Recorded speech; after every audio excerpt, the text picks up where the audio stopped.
was just like, it just got to a point of absurdity, right? Like some of the double damage runes were just like, okay, we can take Roshan a bit faster and farm efficiently after that. But like other ones were just like the haste rune at the end was pretty insane. So Ninjas and Pyjamas, I mean, historically, I feel like they match up very well against Alliance. My talks with the Ninjas and Pyjamas guys backs that up. They feel like they do quite well versus Alliance, even though they're definitely one of the top dogs, but they just dropped that first game. I'm expecting this series to come to a tie because I think, I'm not sure about every time, but it feels like most of the times these two teams have matched up against each other. It has always gone to a game 3 and best of 3s. The last time they did was in Dota Pit, which ended in a 2-1 to NiP's favor. So I think NiP can definitely make the comeback. I feel they made a couple of drop plays where, especially the Gyrocopter TB up to the top play, I really disagreed with, and I think it cost them some of the early game advantage, but they still managed to strike back so hard going into to mid to late game, particularly with Hanskin. If they play that well again and clean up some, maybe a little bit of decision making, I think they will be able to triumph over Alliance. But obviously a lot of this is going to come down to the drafting, where we're going to see a Queen of Pain Gyrocopter and a Leshrac Lion.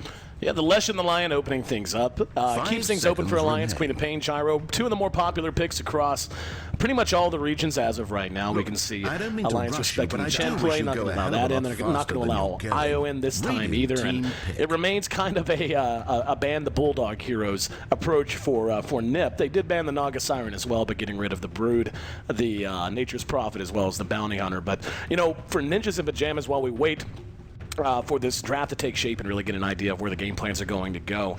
Two things, you know, that I think are worth mentioning is NiP has struggled in this latest patch. They were really on the upswing and on the ascendancy in a big way before the patch hit. Since then, they have been a little more shaky, but also the idea of carrying over, like how gutting that last loss had to be. And, you know, again, you know, we can joke about it. It's not all about the damn haste rune. I mean, it's funny, and yes, it was really unfortunate. It definitely had a big effect. But in the meantime, I mean, Alliance played very, very well. NiP will land another disruptor pick this time. That's encouraging to me. We saw Hanskin just absolutely be a monster on that hero in game 1. Yeah, I mean, statistically, Disruptor is incredibly good in the hands of Ninjas and Pyjamas, and it's just because Hanskin plays it so very, very well.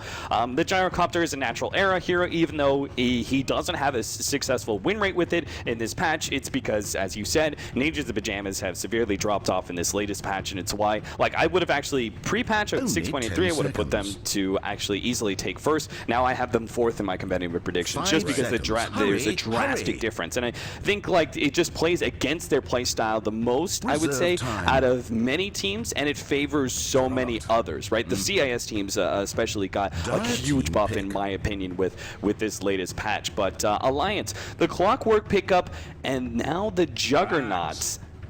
I do like strict damage up against a Gyrocopter, something that is able to lay down a lot of focused physical damage. Juggernaut does do that quite well. But the Axe counter pickup I like even better from Ninjas and Pyjamas. It's one of their go-to heroes for sure. Well, one thing that I like about Alliance's draft right off the bat with these four, I would say this is as balanced a draft as you can ask for. They have good single target stun, they have good AoE stun, they have good AoE control with the Clockwork, they've got excellent magic damage coming out of Leshrac, they're going to have burst damage coming out of the Lion, they're going to have sustained physical damage coming out of the Juggernaut. So you're talking about, you know, if you had one of those little wheels where everything kind of comes out and, you know, it's colored up like a pie and says, okay, this is what's best, this is what's best. This would be very symmetrical for Alliance right now, which is a nice place to be looking for this 5th pick, because now you can really just tailor that 5th pick to what you feel like you need to accentuate based on what NiP shows you. NiP, on the other hand, they're not that different. I mean, you've got Queen of Pain, going to have great magic damage, of course, great mobility, Gyrocopter, sustained physical damage. We saw how good Hanskin was in terms of just managing. Nice pick. We'll get to that in a second. But how good Hanskin was on the Disruptor in terms of managing these fights in an AoE, and then you have a nice semi-direct counter pick in the Axe. So both sides really not going for gimmicks, instead just looking to outplay each other with good, solid drafting and lineups. The Night Stalker, though, that's a little bit of a wrinkle. It is. It's so they're going to be running it as a support 4-position Night Stalker, most likely, unless Alliance is doing something really crazy. 4-position Night Stalker. It's really good versus Queen of Pain. If you're able to get just like level 2, you can easily put pressure on Queen of Pain starting at level 3. I think it's pretty decent against some of the other heroes. I like the tankiness of the Night Stalker. I feel like his natural tank is quite good for the Gyrocopter, because you're going to be sharing that rocket barrage damage at that point. The Omni Knight last pick, though, Ninjas and Pyjamas, it works really well with the Axe. You've got a lot of protection there for the gyrocopter and the Queen of Pain against some of the physical damage that they're dealing with. I mean, you throw out an Omni Slash, and then you immediately just counter with the Guardian's Angel as soon as possible. I still have to worry about the Leshrac. Pycat plays a really good Leshrac. Oh yeah, for sure. And I was actually expecting not a Juggernaut, but a Slardar, just because he plays such a good Leshrac that I feel confident that Pycat would carry it for them, and then they could run the Loda Slardar, which would be really good in getting in the face of the gyrocopter. Right. Juggernaut does something similar here, but there's definitely going to be more, I think, on Juggernaut to carry this game than necessarily Pycat. But I think through and through, it's still very dangerous leaving Pycat the Leshrac and not having any assured direct counters to him. They do have a lot of good ways to put pressure on him, for sure. Axe is quite good versus him. Queen of Pain can be really strong. Gyrocopter's just a good mid-game hero who can tank up through SNY and BKB, so he's pretty decent. And then you got the Silence of the Disruptor. I'm just a bit concerned that when Guardian's Angel is laid down, it's going to be Pycat still dishing out so much magic damage that he may win the fight anyway. Well, like you were saying, and just to build on that, I mean, Omni, he's got a ton of ways that he's going to work and function in this lineup, but they're very specific ways. He's not just a general value hero. He's a hero that's going to help you out in very specific ways. His laning can be abused a little bit in terms of his value in lane pre-level 6. He can be a little slow getting to level 6, so the options to rotate and to roam and to try to make things happen for Alliance, I feel like, are going to be there. You have heroes across the board, or at least in your cores. Leshrac not so much, but the Juggernaut and the Clockwork that are tough heroes to kill off to begin with. So if you're NiP and you want to try to make things happen early, the situation of 5-on-5 team fight, I think, is where NiP's going to want to go more so than just trying to carve the map up and look for isolated pickoffs. Yeah. But Alliance actually can kind of pick and choose in that regard in a lot of ways. So NiP, again, is in this position where Alliance is going to be able to be a little bit more broad, but we saw in Game 1, NiP has no problem in adapting and making the right calls. Their map sense, their game vision, and so on is genuinely top tier, and it'll just come down to how both these teams play it out. So lanes are beginning to take shape, Cap, and what do you think of the laning phase and based on what we see so far? So you brought up the point about Omni Knight in that he's somewhat limited in his laning phase power. It's one of those heroes that you want to be able to get levels on, but he's also being a support. He's kind of greedy in the regard that he may not give you anything in the laning phase. I think the best situation to run him is usually dual off lane. And I'm a little bit surprised that Seal Kid isn't going to be sitting there with the Axe, but it's maybe because they realize that Alliance have changed things up. So Admiral Bulldog is going to be the safe lane with the Clockwork. Does have some backup from Mad, who's probably just going to be roaming most of the time. He probably just wants to soak up level 2. Maybe they get a kill on Axe out of surprise, but unlikely, especially since Jonas Samfon does have that ward. But if he can get his level 2 or level 3 through pulling and soaking, he'll just probably roam as soon as we get to nighttime. And then they have Ake as well as Loda up at the top lane, but now they're going to switch it up again. Maybe they thought it was an aggro tri-lane, though. Yeah. I just doubted that NiP would do something like that with a Disruptor Omni Knight. I feel like both of those supports are too greedy on experience to run an aggro tri. Well, the switch is on, and we'll see how they want to try to handle this. Seal Kid has made his way down, as you mentioned. I'm with you, by the way. I feel like this is a much better situation for him to run in general. But I still just worry again. He's got him. I mean, they won't kill him, right? No, it's just wasted time. Yeah, exactly. I mean, they TP'd Loda to bottom lane, then they're going to TP Bulldog up to top lane. So there's no one now to cover up that top lane. Even if it is an off lane, it's still a significant point. So that was actually, I mean, it's a heavy cost of mana for Jonas Samfon, but I think it was worth it 100%. Yeah, that's 60 seconds of downtime for Bulldog, basically. And in the early laning phase, and especially for a Clockwork, who really, before abilities get leveled up, before you start to see roaming, if you're going to run a solo offlane Clockwork, he needs to get a lot done in his first few minutes whenever cogs and being able to trap the creeps and so on is really so valuable. So yeah. I think that's 100%. No, that's a very excellent point, right? There are other offlaners who wouldn't be hurt by that because the offlane would be kind of a dead lane for them, and it's just kind of like, okay, I can't push forward anyway, I'm not going to get anything there. It doesn't matter as much. Clockwork always has options as an offlaner. That's one of the big reasons he's so popular with cog blocking. He pulls the equilibrium back, or he's going to be able to contest the support play as well, because he is very dangerous in a one-on-one scenario against the support. So there's definitely many plays that Clockwork could have had. 60 seconds does hurt him as an offlaner more often than others. Well, so far, taking a look at the CS, it's going to be a gyrocopter at 14, and a little bit of damage being done to Seal Kid. He will be able to heal himself up with a purification. In the meantime, Bulldog taking a lot of damage. He's just a fresh level 2 as well, so he's going to have to be careful. I mean, the kill potential on the Gyrocopter in this patch because of the buff, the Rocket Barrage, is just absolutely gigantic. No kills on the board in the first 3 minutes, but, you know, all things considered, again, the lanes and the way that they're being managed right now, I mean, we can look at the CS and see it's kind of even across the board. Load is a little bit behind in terms of CS. He's a little bit behind in terms of levels. Do you think that this is a good status quo for both sides, or do you think one's going to look to make something happen sooner rather than later? I would say that keep your eye on Mad as soon as we get to nighttime here.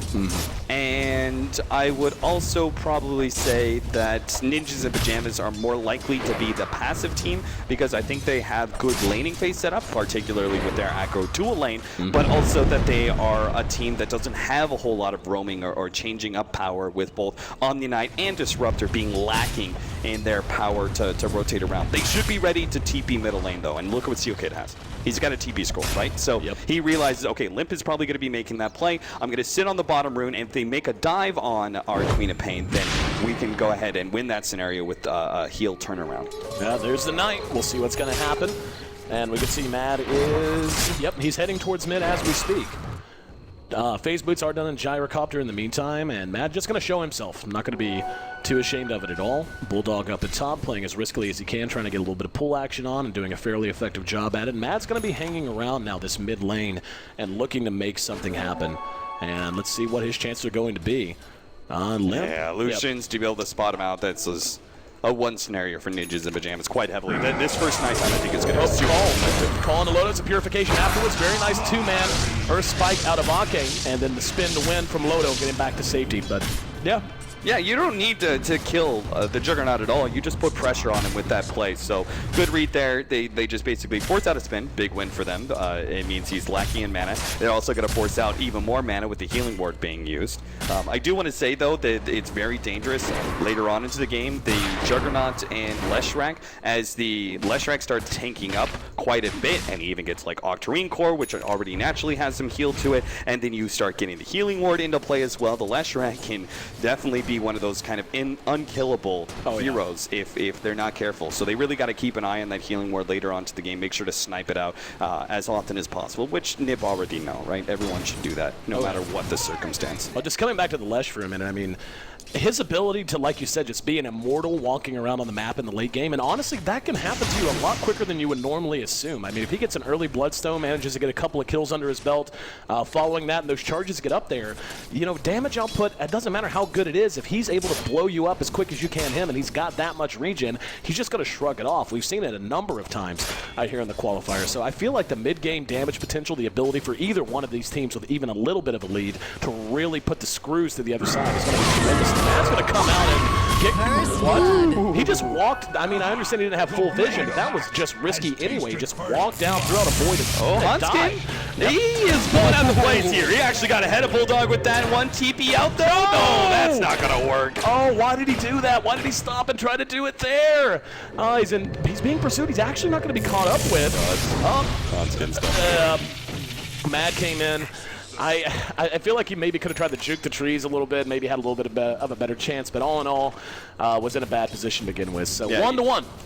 You're definitely right. I mean, the secret shop area has like 5 different hiding spots within the first 500 distance that you move there. So I think it would have been the better play, but Huntskin, I still, just to get away from that Clockwork, I think played it really well. It just maybe a big questionable. He just obviously didn't read the situation, didn't read the distance that the Clockwork would be able to move before the TP went out. So. Well, Mad has not really gotten a lot done this night. I mean, he's been hanging around. He fed one good kill, and now he's hanging around mid trying to make something happen there.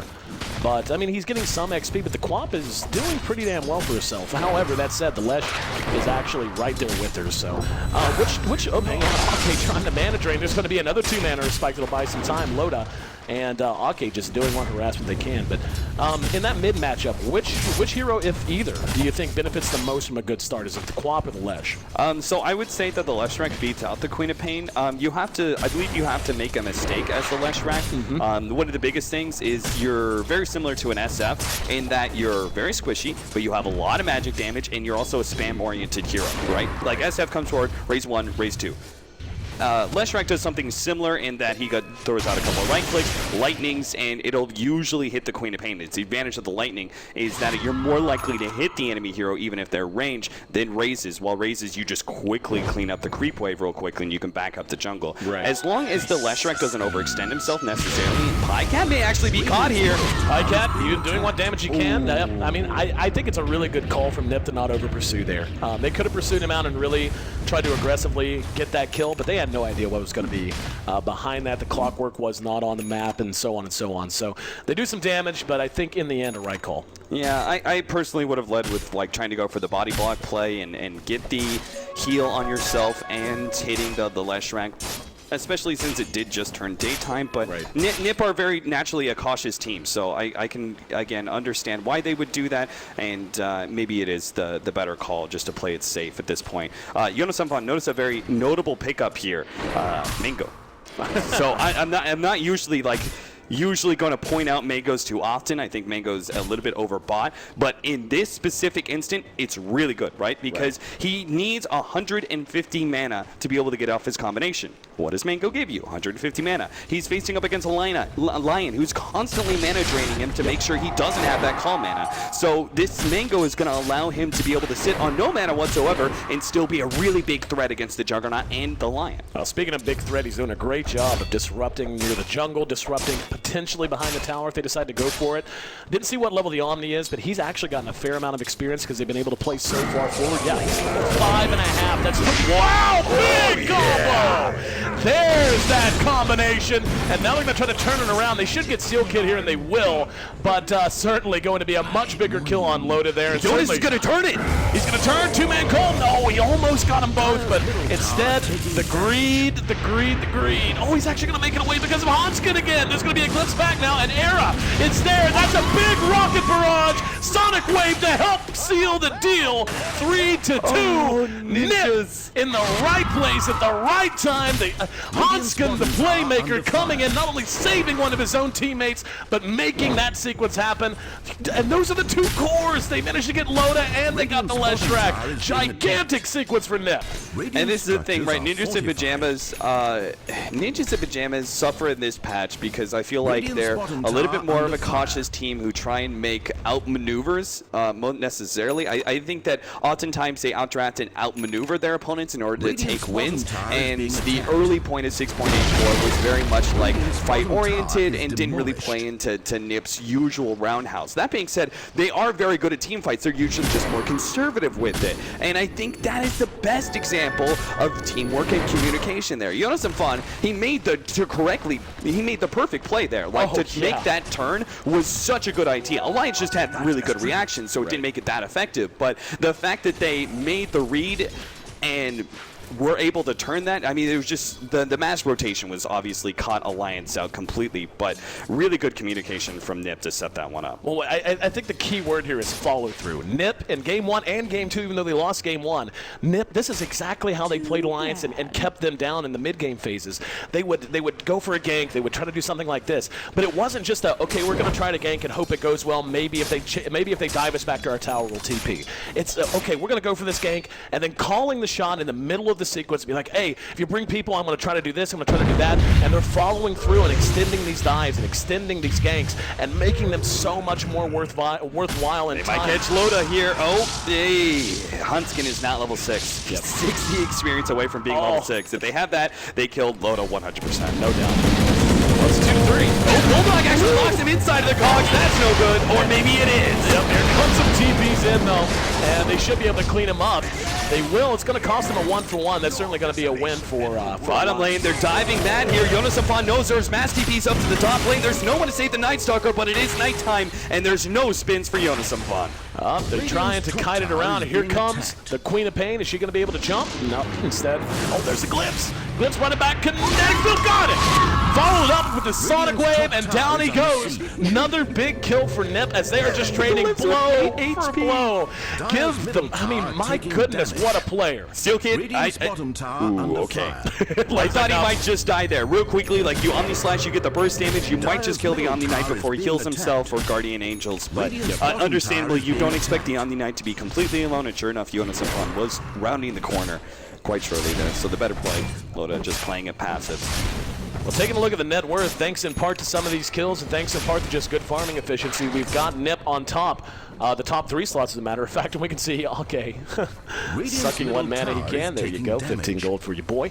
But they have opened up quite a gap there, and Alliance is falling behind fairly, it's troublesome whenever you already have like a Juggernaut and less. You really want to peak in the mid-game. Not to say they can't go late, but you really want to see them getting a lot of work done in the mid-game. And then the Gyrocopter is right at the top of the net worth. His item development is going to be great if they can keep up this pace for another 7 minutes or so on through to the 20-minute mark. That ain't the hero you want to run into with your solo smoke gank on a Night Stalker with picking up his level 7. He runs right into the Gyrocopter, the one hero that he really just guaranteed cannot kill as long as, he gets off Rocket Barrage first before the silence. So that's a bit unfortunate there for Alliance. One of the worst things that Alliance position-wise are in is that the Axe on the Night lane went quite well for them, and they managed to take down that tower. This now means that Yonasampan takes away your jungle, which is usually a farming point for the Juggernaut and the Leshrac. Leshrac is actually one of the few intelligence heroes who can actually farm that up really effectively. So this is not only going to ensure that Yonasampan gets his Blink Dagger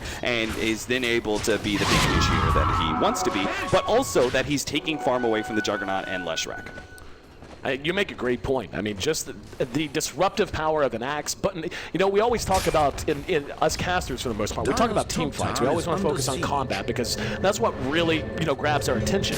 But just the disruptive nature of an Axe and what he can do in a jungle, and even if he's not completely successful, just making sure Alliance has to contest it and spend time doing that. There's a missed hook, by the way, from Bulldog, and that might end up hurting him. It's Void to follow it up, and Yonasampan getting a little too far out front. Silkid's going to be there, Guardian Angel. They're going to try to turn it around. God, what a turn! That was so beautiful. Oh, the good call, and ka-chop! Down he goes, Silkid right there, Sonic Wave to come in! Gigantic plays, blowing Alliance out of this bottom lane, and if they're not careful, blowing them out of this entire early game, they get another 3 kills on the board. They're pushing the tier 2. Alliance has got to be scrambling right now. How do you get things back online?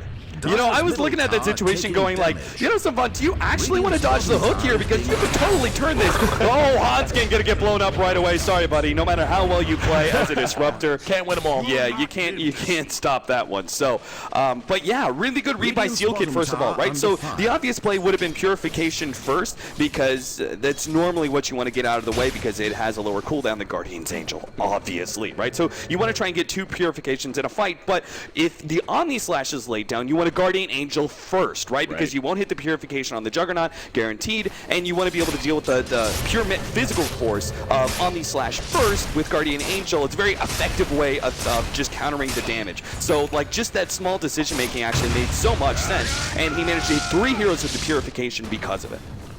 Excellent play. NiP capitalizing in more ways than one. Not only are they getting the kills on the enemy heroes, they're taking a big old stack on with Era now, and it's been well stacked, by the way. We're even going to see Yonasampan come over to try and help things out a little bit. The Helm of the Dominator did come out not long ago, so the lifesteal is going to allow him to take this at his leisure. And I'm so impressed with the way NiP has played this out. I mean, they took a heart-wrenching loss in Game 1. They've come out, and, I hate to lay it, it's not just one dimension, but really, Mad has not accomplished much of anything. He's moved around in Night. We've seen him try to make use. He's maxed out his Void, so he's got a little bit of burst potential and so on. But this Night Stalker just has not felt like it's delivered much of any value. Yeah, I think that Night Stalker, I don't think Mad played it badly by any means. I think Night Stalker's just the wrong hero to place up against NiP. Right. I think aggression is the right idea, but Night Stalker has a very obvious read on what, I would also say Nyx Assassin is a very bad hero to pick up against Ninjas and Pyjamas because they're very cerebral in their play. They think about the game quite a bit. They're not going to be caught out by the more obvious rotation timing. So I would say that I think NiP just brilliantly dealt with the Night Stalker, and Mad hasn't really been able to do much since. Usually other teams you can catch out despite the fact his ganking times are a little bit obvious, but NiP are just one of those teams that I think are so conservative and disciplined in their play that they're unlikely to be snowballed against in that regard. Yeah, speaking of snowball, they're trying to make that happen. The Glyph is deployed on the tier 2 mid. They're going to end up trading a tier 1 for a tier 1. They took the tier 1 mid, sacrificing their tier 1 bottom in order to get it. And they want to force a fight here. I'm pretty sure Axe has a blink. I'm almost positive I saw that picked up, and if he does, yes, he does. Yeah. Not just a blink, but damn Vanguard. So they are ready to fight, and they have no problem just forcing the issue now against the Lions. Bulldog hanging back near the tier 3, but really just what else is he going to do? That's going to be a free tier 2, and now, honestly, there's nothing to stop NiP from just continuing to do this for the next few minutes or so. Their combat potential is so gigantic. They have such a phenomenal mobility, and they have such a great way to punish even a small overextension from Alliance. You know, whenever you're dealing with a disruptor, if Alliance has one hero out of position, suddenly a 5-on-5 becomes a 5-on-4. They have to retreat. They lose another tower, and you have some issues going on. I mean, we haven't seen the best play from Bulldog's Clockwork this game, and he plays a phenomenal Clockwork, but he hasn't been that impactful. So, small thing there. It's just interesting to me. So, Pycat chose to go for a Treads build, which is fine here. It's just unfortunate. I'm not going to argue against the stats of Treads. I think it's the right idea for this game. That being said, though, Pycat not going for the Arcane Boost into break apart the Bloodstone build actually cost him a lot of tower damage on that tier 2 because they decided they couldn't really fight Ninjas of Pyjamas. Pycat was split pushing, but he ran out of mana. So at that point in time, he couldn't actually push the last creep wave that was underneath the tier 2 tower, nor could he use his almost maxed out Diabolic Edict. And that's the other thing I wanted to point out with this, is that Pycat did just go for the 2 levels in Split Earth instead of maxing it out. This does give him a lot more pushing power, and this is not a very uncommon build by any means. Most people feel like only 2 levels of Split Earth is necessary, especially if you have some pretty good setup disables, and they obviously do. Nightstalker slow, Lions, slew of disables, and Clockwork obviously one of the best ones. Gonna have a rotation now, moving towards the Radiant side secret shop. 4 are smoked, and 1's got an Invis rune. The one with the Invis is the Queen of Pain. And they're gonna go ahead and use the Nightstalker ulti. They're gonna double back, and they're gonna have a chance to catch at least 1, if not more. And Mad, he's trying to hunt around here, but they actually went left. This is gonna give them a shot at better targets. There's Ake, and to the north of that is the Leshrac. They actually miss on him a little bit. They're gonna be able to chase him down with Battle Hunger. And the call there, easy kill. Don't know that that's going to be totally worth their while. We see that Hanskin was trying to track on the Lesh. When all was said and done, they do get to deny on the tower at the very least. But yeah, I mean, a 4-man smoke and that much waste of time just to get a support, not always optimal, but at least you kept them from getting the tower, the full tower goal. Hanskin made the very smart play there. I mean, the first thing he does is run up there immediately to where the Leshrac is most likely to TP out from, lays down the kinetic field, hoping to be able to get the vision for a glimpse last second before the TP completes play. Either way, though, the pressure that they put on, even if they didn't catch the most ideal target, they do get a kill, and they managed to deny the tower, which is pretty important, right? The snowball factor of the Bloodstone coming into play for the Leshrac eventually means that, one, his Bloodstone timing is very important, and after he gets the Bloodstone, ooh, the kill's limp! He's got a Lincoln's! Oh my god, he literally just picked that up before the silence. Unbelievable play. Pycat caught a little bit. Let's see if they can pursue this out. And yeah, they're going to get it. They got an easy Split Earth. Doesn't matter. And that's a big kill, and especially a big old dunk is actually a mega kill streak now for Jonathan Fan, and this is really just looking so good for NiP. And just to come back to the point, you were talking about, and we both kind of made mention of the fact that, just stopping the snowball effect, denying the tower, that's kind of a big deal, but also just keeping Alliance constantly feeling unsafe on the map, making it so they have to constantly adjust themselves and feel like there's always going to be 3 or 4 heroes lurking in the shadows. That in and of itself is a gigantic psychological edge. And yeah, now we're going to see a free Roshan will not be contested. I feel very good about NiP's chances now that we're solidly into the mid game. I mean, Era's looking great. He's got his BKB very nearly done, if not done.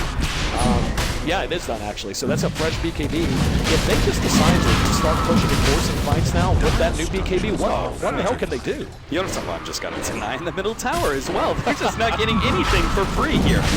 Every single bit of gold that Alliance gets, they have to scrabble and fight for it. I do agree with you. I think NiP are very far ahead here of Alliance. Glimpse. Okay.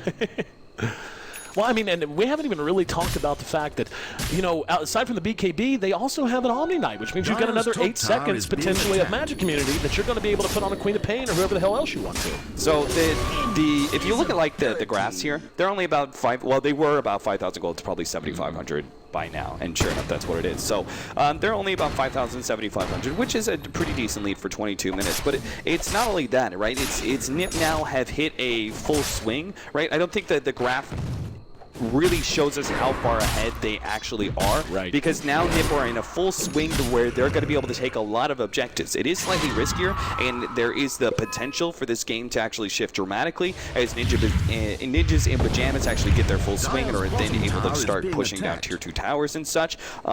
But at the same time, there's plenty of opportunities for NiP to basically grow this gold lead dramatically, right? Because they're going to be able to take tier 2 towers, influx of gold. Plus, in the meantime, they're also going to be limiting map control from Alliance, which means most likely the only hero that's going to be farming is Juggernaut, maybe Leshrac. Right. Definitely not Clockwork Lion and Nightstalker. I don't think they'll fight. Hello, Loda. Loda got caught, and let's see if they've got enough damage. And spin, Sonic Wave on point. Hello! Another dunk, and that's an unstoppable streak now. Good glimpse. On point as always, Hanskin. Bulldog's going to make it 2 down in about 20 seconds, if that. They're going to take what's left of the stack. Actually, I guess it was just 1. I mean, and that's something, you know, just to build on the point you were making.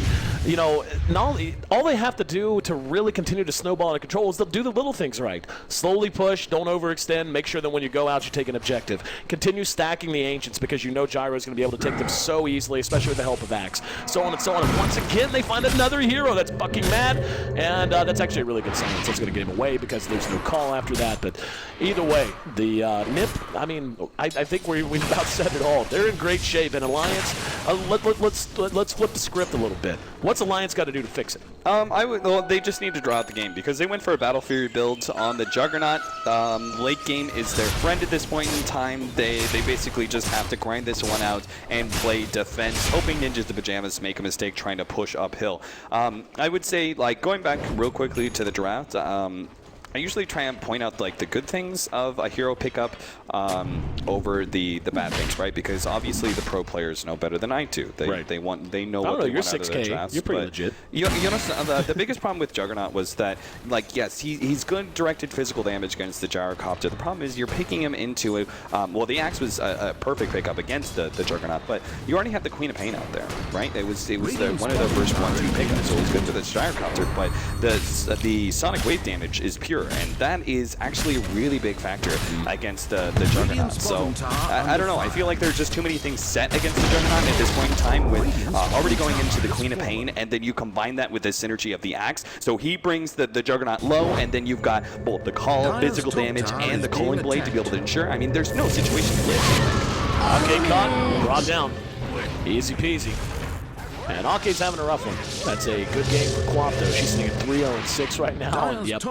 Alliance just seems to always be running, and it's hard to blame them. It's just such a tough game for them right now. And like you said, drawing it out is easier said than done, though. I mean, you're talking about a melee hero in the Juggernaut, which does have some options in terms of how to get close. He certainly has some help, but the Leshrac is solidly in the middle of the pack right now in terms of net worth. He's actually the most farmed on the side of Alliance, but he's still falling behind by about 1,000 gold to the cores of NiP. And, you know, Lesh, if you want to run a core Lesh, it just seems like to really get maximum value, he needs to be ahead because he is an excellent flash farmer, and we're just not seeing that right now. I do want to really give credit to Limp's item choices here. I wasn't sure, like, the Lincolns came in at such a right time, right? As the gank was happening, it was like, wow, that item is an amazing pickup. But if I had seen Lincolns being built, I probably would have gone, okay, yeah, it's a good pickup for sure, like it's solid, but I'm just surprised we're not seeing the Aghanims build, which, you know, tanks you up, and the, you know, upgrade to the Sonic Wave just makes you even better against the Juggernaut. I would have just expected that's a natural build, but I think that Limp, you know, going for the Lincoln Sphere, as I was thinking about it more and more, I think it really was the best play, especially since Ninjas and Pyjamas were already ahead, right? You want to make sure that you don't feed away those pickoffs, especially since they are worth so much gold if there's a disparity in that top net worth. And Limp obviously knew, okay, I'm very much so closer to that top net worth if I'm feeding away kills to, say, the Night Stalker who's making that rotations. Night Stalker can actually make a serious comeback into the game, potentially get that Aghanim Scepter, be a hard hero to deal with, makes it even tankier riskier against the gyrocopter, soaking up the rocket barrage damage. I mean, there's so many factors that the Night Stalker could have actually been much more successful, but him going for the Lincolns not only prevents that, it prevents the Lion as well. You know Ake is going to be able to pick up a relatively fast Blink Dagger no matter what, so now there's no play for him to be able to jump in and get the Hex onto him, and then combined, there's a lot of synergy with the Omni Knight as well. I mean, how do you actually get somebody who's repelled and Lincolns? Yeah, no, I completely agree, and you know, what we were both worried about with the Omni Knight pick was how could it be abused early on, and it just wasn't, flat out. I mean, they tried, but NiP just played it much better than Alliance, and now this is where Omni lives, you know, talking mid-game, talking at taking heroes that are so dependent on immunity, like Queen of Pain and so on, and just basically saying, yeah, I'm just going to give you 4,000 gold free, ostensibly, because I can be a permanent BKB for you, and you don't have to worry you're never going to go down to 5 seconds. And Alliance, they've got the team and the composition to take it late, but if NiP continues to play at the level they are right now, I don't know if they're going to get the chance. Yeah, and I mean, look at the things that Limp is doing after he picks up the Lincolns, right? So he's playing it, I would say he's playing like very aggressively in his positioning because he's got like Omni Knight, Repel, and Lincoln. So he's running around pretty much unkillable, like completely unkillable. And I don't think there's a single situation the Lions have where they do actually like 5-man smoke into the Queen of Pain with Repel and Lincoln's on, and they actually somehow kill her. It would have to be like some sort of like she blinks forward and Repel is running out sort of thing. Oh, they're gonna catch Matt in the middle lane. Bucking Mad once again in some trouble, and it's nighttime, doesn't matter. Dunkaroo, as the Honest Van continues to stack the kills. He actually hasn't died at all this game. He's been involved in 11 of the 14 kills NiP has tallied in total, and I mean, he has just been I mean, really, like, if we have to pick an MVP right now, it's got to be him. And it's one thing to just be like, yeah, he's playing Axwell, but he's making good decisions. He's in the right place at the right time. He's actually doing a lot of good stuff like that, but canceling calls in the middle level whenever he can tell he's not going to hit it. And once again, Hanskin just kind of a beast, setting up another dunk. Monster kill streak for Jonas Van, and I got nothing, man. Hanskin Disruptor. Yeah, it's Respect good. Bandit, It's man. so Respect Bandit. I mean, I can't believe they managed to pick it up in the 2-3 area, but Alliance are sitting in a very precarious position, and it just gets harder and harder, right? They have to offensively push out in that top lane. They got caught, but that's what they have to do, right? Because it goes back to what I was talking about for the Queen of Pain. He picked up the Link, he's running around with the Repel, he grabbed a gem, right? So now he's just offensively, like, he's just running around the map, very aggressively, knowing that he can't die, and he's going to be able to keep this gem. Like, there's a lot of value in a gem that you know can't be taken away from you, essentially. So he just runs around the map, finds as many wards as humanly possible. Alliance now have no vision. They're feeling very claustrophobic. They're stuck inside their base, or in order to get outside of the base, they have to make rather risky plays by like pushing out that top lane where they ended up getting caught. And now it gets even riskier. Hanskin's got a Blink Dagger, so he alone, he no longer needs the vision of Queen of Pain to blink forward and get that kind of positioning. He can actually do it himself with a free pickoff and maybe even trade his life in the process, but that's fine. If he can blink forward offensively and catch the Leshrac, particularly, I think is one of the best ones, because Leshrac doesn't have the BKB. Pycat went for the Blink Dagger instead. Yeah, I was going to ask what you think about that. I think they have to take certain risks. Yeah. They have to make certain initiation plays. Mad in trouble again in mid. Yep, forced out beating back to safety. And Bulldog there to drop the claws. Nope, they're going to continue chasing down Sonic Wave. Hello! And that's another dominating streak. This time it's for the Queen of Pain. Bulldog's next on the list. I don't even know. Like, every time it looks like Alliance is beginning to move out onto the map, they're punished so badly. Yeah. And they're ready to go high ground. And Era took another big stack in the meantime. We're talking a 12K gold lead in excess of, as a matter of fact, in 31 minutes. How do you even fight? I mean, you can't fight without the clock. Clock is the only way that you can reliably try to take a fight. With him down, you cannot fight. This is probably, I mean, this is good plays, trying to split push and so on, but you're losing, you're giving up a tier 3 and probably a Rax for a couple of outer tier 2. Yeah, it's just like the tiny play from last game. You can't actually save anything, so the best play is probably just to give it up and take as much as you can in return. So the tier 2 at the bottom lane. They actually make an initiation. Surprised they're really going for this. I don't think they have the power at all. No, I think they're just trying to delay it. And wow, they actually ran him off before both racks dropped. I'm a little surprised by that. I'm a little surprised they haven't just flat out initiated onto them. There's a Shiva's complete on the axe, and that zones him out enough for him to take one last swipe at the building. And knock it down. So that's going to be a set of racks down in mid. In the meantime, Alliance have tried to make the best of a bad situation, grab 2 outer tier towers, just trying to keep themselves alive. And they didn't, by the way, no one has buyback. That's like, how rare is it to see that at this stage of the game where they're also gold starved and all having to continue to try to get up their core items that they just can't even afford the luxury of banking for buyback. Yeah, again, I think it just goes back to they have to take certain risks, right? So Pycat has to invest in the idea that I survived through the fight with my first life. And that's why he invested into the Ghost Scepter. Like, the Blink Dagger is a really good split pushing play. I think it's the best idea for him to aggressively put pressure down. He's got to have, like, if you get a BKB, 1, it's really expensive, and 2, you're going to be using it constantly against the Disruptor. He's going to force you into using it every single time you go for a split push play. The Blink Dagger, at least you can quickly, like, get in there, burst down the wave, and run yourself away, or vice versa, right? You quickly burst down the wave and then blink out before the Disruptor is there to get the glimpse out. So either way, like, it just gives you that kind of vision play that the BKB doesn't offer you, and the BKB obviously will go down in value over time as you lose charges, while the Blink Dagger is just kind of like always the same. So that being said, the loss of vision usually means that Roshan is going to go the way of Ninjas of Pyjamas pretty much anyway, but also they have superior team fighting, just superior odds in these 5 versus 5s that Alliance can take it, even if they did have immediate knowledge that Roshan is going down. Scotty's done on Arrow, by the way. That's how unbelievably well he's doing. I mean, that tanks him up. It makes it so hard for them to even try to engage. It actually really makes life hard on Loda and Pycat. Those are heroes who need to be able to bounce around the fight. Same to a certain extent with Lucky Mad. And yeah, there's a free Aegis going the way of Gyro. One set of racks is down. They can basically call their shot now. They can shove out top, head bottom, or just run straight to bottom. And they may do that as soon as they take this one last little stack on the of the Ancients on their own side. But this has just been a phenomenally played game. Even now, a Blink Dagger, talk about luxury items, Blink Dagger up on Seal Kid, just because, hey, you know, I'd much rather have that mobility and make sure I stay alive in these fights. And Pycat trying to dig himself a hole in the trees and trying to lay a trap, I suppose.